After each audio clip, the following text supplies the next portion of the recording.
کانال دوبله فارسی مورد علاقه شما. دخترت خیلی خوشگله خیلی. من تصمیم گرفتم اینو برای خودم عقدش کنم. این آدمه چقدر جذابه بود.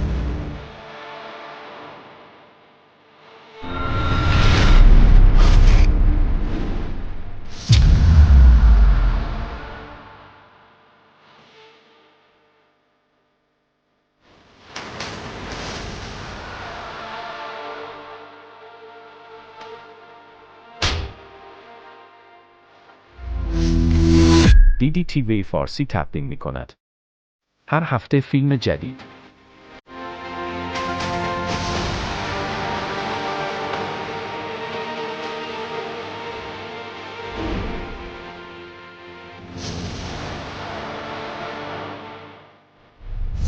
در مجموعه داستان حقیقت. هر هفته یک داستان جالب و متفاوت خواهید دید.